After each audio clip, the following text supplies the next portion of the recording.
Hi, I'm Dr. Jason Siegel, and welcome to Neuro Now. So, I get a lot of questions about neurology and neurological diseases and kind of just the brain in general. And these questions have really increased since our first mailbag video a few weeks ago. So, the first question comes to us from a Facebook message. And the question is: Are antipsychotic medicines bad for you, and do they cause brain damage? Well, it's hard to make a blanket statement about antipsychotics or any medication for that matter that they're bad for you because the FDA wouldn't approve them if they were not safe. Now, that being said, antipsychotic medicines are designed to change your brain chemistry. So, like any medicine, they can have unwanted side effects. So, when we talk about antipsychotic medicines, what we're talking about in general is a class of drugs that are designed to block the dopamine receptors in your brain. Now, dopamine is responsible for a whole bunch of different things in your brain, including pleasure and reward and movement. But some people who have um, problems in their dopamine system can have hallucinations and delusions, aggression, agitation, delirium, and what many people will generally refer to as psychosis. So these antipsychotic medicines are often prescribed for people who have schizophrenia or bipolar disease or very severe depression or delirium. So there are many types of antipsychotic medicines. They all vary slightly in terms of their mechanism of action or their side effect profile. And I simply don't have enough time to go through all of them individually. But in general, the side effects that these medications can cause are due to the blockage of that dopamine system in places where we don't want. So that can include things like sedation and headaches, diarrhea or constipation, abnormal movements like tremors and rigidity, sexual dysfunction, weight gain, dry mouth, and a condition called tardive dyskinesia, which is the repetitive, involuntary, purposeless movement of the face, mouth, lips, tongue, arms, and torso.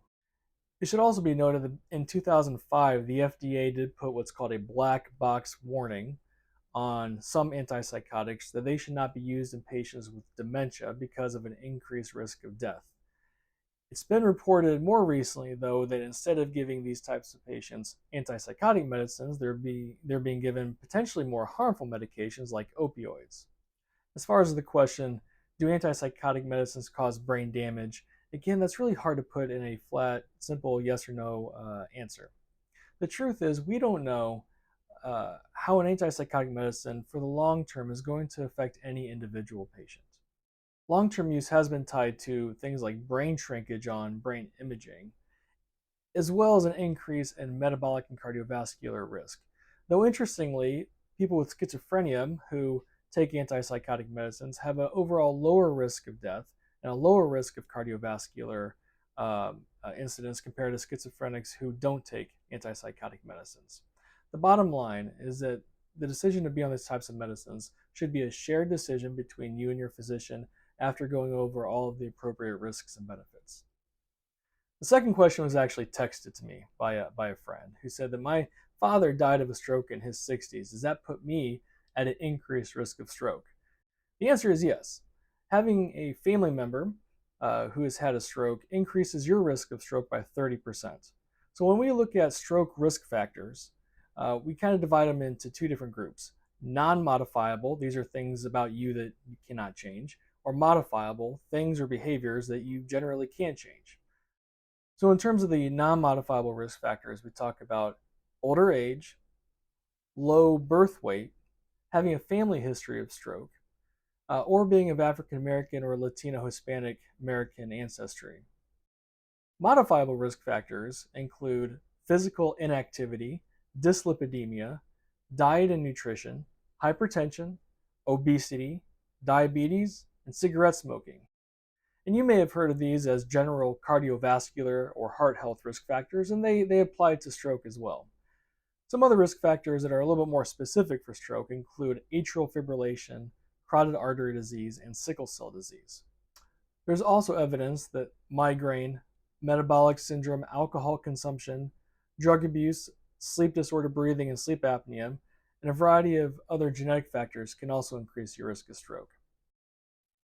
For more information, go to the American Heart and American Stroke Association website. They have a nice outline there called Life's Essential 8, and it really kind of breaks down these modifiable risk factors into ways that you can apply to your life. I'd also encourage you to talk to your doctor to discuss your stroke risk factors and see if there's any way you can prevent yourself from having a stroke or any cardiovascular event. The last question comes from a conversation I was having with some friends over the weekend, and that is, can a frozen head be reanimated? So you may have heard of people, maybe most famously Baseball Hall of Famer Ted Williams. When they die, they get their head frozen with the goal to be reanimated and brought back later. There are many companies around the world that are willing to take your head and or body, chronically freeze it with the idea that sometime in the future it could be reanimated, brought back, and bring you back. So the question is this realistic? Well, I suppose anything is possible. Clearly, at this point in time, no, we don't have the ability to do that. There are a few things I think are important to consider when you choose to maybe donate your head to a company like this. Your brain is the most metabolically demanding organ in your body. It only weighs a few pounds, but it uses about 20% of your body's energy. Your brain is made up of neurons. There's cells that are extremely complex and have extremely complex machinery. And without blood, oxygen, and fuel for even a few seconds, the machines stop working. Without blood or oxygen or fuel for a minute, the machines start breaking down and start falling apart, and your neurons actually start dying. In fact, in 10 minutes, if you don't have oxygen in your brain, you'll become brain dead. The idea behind cryoapathy is that you cool down the brain, you slow down the machines, and they can stay there in suspended animation without blood flow or oxygen or fuel because they're not moving and they have no metabolic demand. And then when you want to turn the brain back on, you warm it up, and everything is just as it was before the patient had died. Now, this assumes that the freezing process itself does not destroy the very fragile membranes around the neurons, that it doesn't destroy the blood-brain barrier, and it doesn't harm or destroy the contents of the neurons, including transport systems and the DNA. Then when you rewarm the brain, you have to have a way to give it nutrients, give it oxygen, give it blood flow, so that as the machines turn back on, they have the energy they need to not fall apart and break down. You also need a way to fix the injured brain cells and fix the connections between the brain cells, because like I said, between the time when a person dies and when the brain gets cold enough to shut down all the machinery, there's going to be injury that happens. And I like to think that if we had a way to fix injured brain tissue, we would use it on living patients, like patients with strokes or concussions and TBI or multiple sclerosis or Parkinson's or Alzheimer's or the number of other neurological diseases out there. So thanks for watching our second mailbag video.